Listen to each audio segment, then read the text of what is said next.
असमय बारिश के बाद बढ़ती गर्मी और तेजी से बदलते मौसम के कारण बच्चों में इन्फेक्शन का खतरा सबसे ज्यादा होता है। दरअसल बच्चों की रोग प्रतिरोधक क्षमता बड़ों के मुकाबले काफी कमजोर होती है, इसीलिए बच्चे आसानी से किसी भी बीमारी के चपेट में जल्दी आ जाते हैं।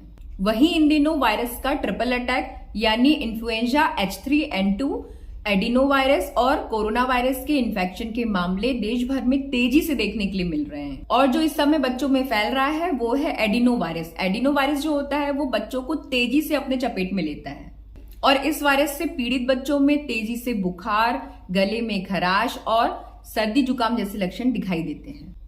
नमस्कार, मैं हूं दीपा। वेलकम बैक टू जन्नी women and baby health care. आज मैं फिर से वापस पुरानी वाली एनर्जी के साथ में आपके पास में नए टॉपिक को लेकर आई हूं। बहुत ही इंटरेस्टिंग, बहुत ही ट्रेंडिंग टॉपिक है। आजकल बच्चे तेजी से बीमार हो रहे हैं, जो अचानक से कभी भी बारिश हो जाती है।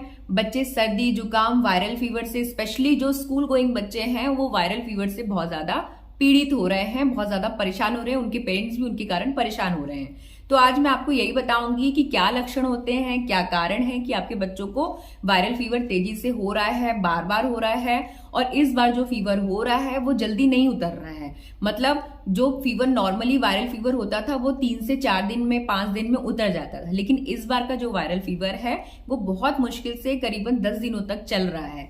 तो मैं आपको इसी समस्या को सॉल्व करने के लिए बहुत ही अच्छा वीडियो लाई हूं। मेरे वीडियो को आखिरी तक देखिएगा। चलिए वीडियो को शुरू करते हैं, लेकिन वीडियो को शुरू करने से पहले अगर अभी तक आपने मेरे चैनल को सब्सक्राइब ना किया हो तो प्लीज नीचे दिए हुए बेल बटन पे प्रेस करके मेरे चैनल को सब्सक्राइब जरूर कर लीजिएगा, जिससे मैं जितनी भी न्यू वीडियोस डालती हूँ हेल्थ रिलेटेड अपने चैनल पे, उनके नोटिफिकेशन आपको बिना किसी देरी के मिल पाए। तो चलिए बिना बातों में टाइम वेस्ट करे मैं आपको बता दूं कि मैं थोड़ा जल्दी और स्पीड में इसलिए बोलती हूँ ताकि मैं बहुत सारी बातों को आपको छोटे टाइम पे, मतलब कम टाइम में आपको अपना पूरा जो टॉपिक है उसको समझा पाऊं, ताकि आपके लिए वो इफेक्टिव हो।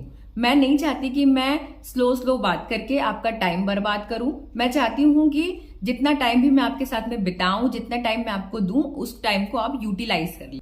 तो चलिए बातों में टाइम वेस्ट ना करके आगे बढ़ते हैं। साधारण फ्लू जैसे लक्षणों के साथ में बहुत सारे पेरेंट्स अपने बच्चों को लेके हॉस्पिटल जा रहे हैं और हमारे विशेषज्ञों का, हमारे डॉक्टर्स का कहना है कि जो फ्लू पहले 3 से 4 दिन में ठीक हो जाता था वो आजकल हफ्ते भर से ज्यादा समय ले लेता है ठीक होने के लिए। करीबन 10 दिन का भी समय ले लेता है। कभी कभी वो बच्चों को 11 से 12 दिन तक भी हो रहा है, वो बच्चों को छोड़ नहीं रहा है। उसमें तेज बुखार, गले में खराश, इस तरह के सिम्टम दिख रहे हैं। दरअसल इन सब चीजों का मेन कारण है मौसम में परिवर्तन हो रहा है तेजी से।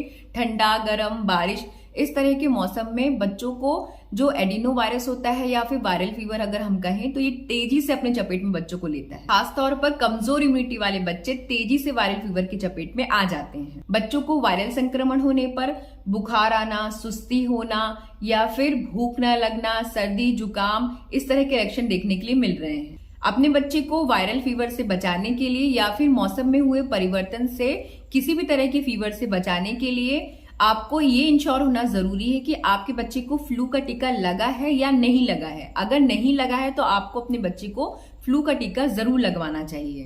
फ्लू का टीका बच्चों को इन्फ्लुएंजा वायरस के अटैक से बचाता है, मतलब इन्फ्लुएंजा वायरस के संक्रमण से बचाता है। इससे वायरस द्वारा शरीर में अटैक करने से पहले ही शरीर में इसके अगेंस्ट में इम्यूनिटी डेवलप हो जाती है, जिससे 60 से 70% तक बच्चों में वायरल इन्फेक्शन का खतरा कम हो जाता है। दरअसल पीडियाट्रिशियन के अनुसार 6 माह से लेकर 5 वर्ष तक के बच्चों को हर साल फ्लू का टीका जरूर लगना चाहिए। इन्फ्लुएंजा वायरस लगातार म्यूटेट होता रहता है और हर साल इसका नया स्ट्रेन सामने आता है और हर वर्ष फ्लू की नई वैक्सीन भी आ जाती है।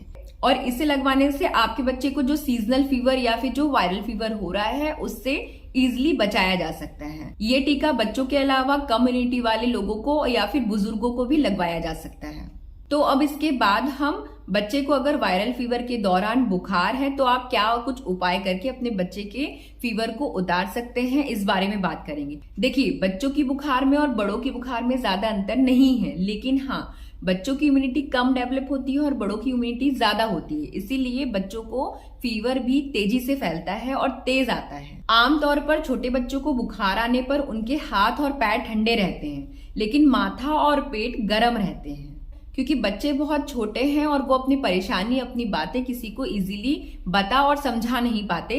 इसलिए ऐसे समय पे पेरेंट्स की भूमिका बहुत महत्वपूर्ण हो जाती है बच्चों के लिए। ऐसे समय पे आपको बच्चे के माथे पर ठंडे पानी की पट्टियां रखनी चाहिए। ऐसा करने से भी बच्चे का जो फीवर है वो जल्दी उतरता है। और अगर ठंडे पानी की पट्टी रखने से भी बच्चे का बुखार नहीं उतरता है, बच्चे को आराम नहीं मिलता है, तो आपको जल्द से जल्द अपने बच्चे के डॉक्टर को दिखाना चाहिए, जिससे बच्चे को सही टाइम पे सही दवा मिल पाए। ऐसे समय पे आपको बच्चे को ज्यादा भारी कपड़े नहीं पहनाना है, हल्के फुल्के कपड़े पहनाइए। ज्यादा भारी कपड़े पहनाएंगे तो बच्चे को और अधिक गर्मी लगेगी, बच्चे का जो टेम्परेचर है शरीर का वो और ज्यादा बढ़ेगा। इसीलिए हमको बच्चे का टेम्परेचर शरीर का कम करना है, तो हमको बच्चे को हल्के फुल्के हवादार कपड़े पहनाने चाहिए। ऐसे समय पे हो सकता है कि आपका बच्चा बहुत ज्यादा चिड़चिड़ाए या फिर उसको भूख न लगे, तो उसके लिए ज्यादा परेशान मत होइए। ऐसे समय पे बच्चे को लिक्विड डाइट दीजिए, जिससे बच्चे का शरीर भी हाइड्रेट रहे, बच्चे को वीकनेस ना हो। बच्चे को बुखार होने पर आप बच्चे को गुनगुना पानी, खिचड़ी या फिर ऐसी कुछ तरल पदार्थ दे सकती हैं जो इजीली डाइजेस्ट हो जाए और बच्चे का जो शरीर है वो भी हाइड्रेट रहे। बच्चे के मनपसंद कुछ चीजें आप हल्की फुल्की बना के बच्चे को खिला सकती हैं, क्योंकि बच्चे को ऐसे टाइम पे भूख नहीं लगती है। तो आप बच्चे को थोड़ा थोड़ा खाना देते रहिए। जरूरी नहीं कि आपका बच्चा एक साथ ही सारा खाना खा ले। आप बच्चे को 3 से 4 बार, 4 से 5 बार भी छोटे छोटे मील में, मतलब छोटे छोटा खाना आप बच्चे को दे सकती हैं बच्चे के इंटरेस्ट के ऊपर। लेकिन ऐसा खाना दीजिए जो फास्ट फूड ना हो, बाहर का ना हो, जो बच्चे को तला भुना ना हो, जो बच्चे को नुकसान करे। घर का बना हुआ पतली हल्की मूंग की दाल की खिचड़ी, उसमें हल्का सा घी डाल के ऐसे थोड़ा सा हल्का कुनकुना खाना दे सकती हैं, जिससे बच्चे को गर्म कुनकुना खाना खाने से भी रिलैक्स मिल सकता है। इसीलिए बच्चे को ताजा बना हुआ और घर का बना हुआ खाना ही दें। ऐसे समय पे आपको बच्चे के खान पान पर विशेष ध्यान देना चाहिए। ऐसे समय पे आपको बच्चे के खाने में, बच्चे की डाइट में मोटे अनाज की मात्रा बढ़ानी चाहिए, जैसे दलिया, मूंग की दाल की खिचड़ी या फिर ओट्स। इस तरह की चीजें आप बच्चे को देंगे। बच्चों को हरी साग सब्जियों के साथ में दूध, दही, ये सब आपको अपने खाने में शामिल करना चाहिए। इसके लिए आपको अपने बच्चे को हाथ धुलवा के खाना खाने की आदत डलवानी चाहिए, ताकि बच्चे जितने बार भी खाना खाए, अगर पेरेंट्स वहां खड़े नहीं हैं तो भी बच्चों की हैबिट ऐसी होनी चाहिए कि बच्चे अपना हाथ धोकर ही खाना खाए। इससे बच्चे को जो अतिरिक्त इन्फेक्शन मिल रहा है वो नहीं मिलेगा और बच्चा जल्दी ठीक होगा। इसके अलावा बच्चे की पर्सनल हाइजीन भी मेंटेन करने का काम, उसकी पूरी जिम्मेदारी आपकी है। अगर आप बच्चे को रोज नहीं नहला पा रहे हैं तो आपको बच्चे के एटलीस्ट कपड़े या फिर अंडरगारमेंट जरूर चेंज करना चाहिए। बच्चे को साफ सुथरे कपड़े पहनाइए। बच्चे का जो नैपकिन है सर्दी खांसी वाला, उसको रोज धुलिए। और ध्यान रखिए कि बच्चा किसी का यूज किया हुआ तौलिया या फिर टॉवल, नैपकिन या फिर रुमाल यूज ना करे। बच्चे को ऐसे समय पे एक पर्सनल रुमाल निकाल दीजिए, जिसका बच्चा जब भी यूज करना चाहे तो वो आसानी से कर सके। ध्यान रखिए कि स्वच्छता आपके बच्चे को ठीक करने के लिए रामबाण उपचार है। इसीलिए हम स्वच्छता तो एटलीस्ट अपने बच्चे में रख ही सकते हैं। माता पिता को ध्यान रखना चाहिए कि ऐसे समय पे आपको अपने बच्चे को ज्यादा भीड़ भाड़ वाली जगह पे लेके नहीं जाना चाहिए। अगर आपका बच्चा 3 साल से ऊपर है तो आपका बच्चा मास्क लगाने के लिए सक्षम है, तो आपको अपने बच्चे को मास्क जरूर लगवाना चाहिए। यदि आपके बच्चे को वायरल संक्रमण के कोई भी लक्षण हैं तो आपको अपने बच्चे को स्कूल नहीं भेजना चाहिए, क्योंकि हो सकता है कि स्कूल में और लोग भी आपके बच्चे से संक्रमित हो। ऐसे समय पे आपके बच्चे को पूरा रेस्ट करना चाहिए। तो आज के लिए बस इतना ही। अगर आपको वायरल इन्फेक्शन से रिलेटेड मन में कोई डाउट है, क्वेरी है, क्वेश्चन है, तो आप हमेशा ही मुझसे मेरे कमेंट बॉक्स में कमेंट करके किसी भी बीमारी के बारे में पूछ सकते हैं। मैं पूरा रिप्लाई करने की कोशिश करती हूँ। और अगर अभी तक आपने मेरे चैनल को सब्सक्राइब ना किया हो तो प्लीज नीचे दिए हुए बेल बटन पे प्रेस करके मेरे चैनल को सब्सक्राइब जरूर कर दीजिएगा, जिससे मैं जितनी भी new health related videos upload करती हूँ अपने चैनल पे, उनकी नोटिफिकेशन आपको बिना किसी देरी के मिल पाए।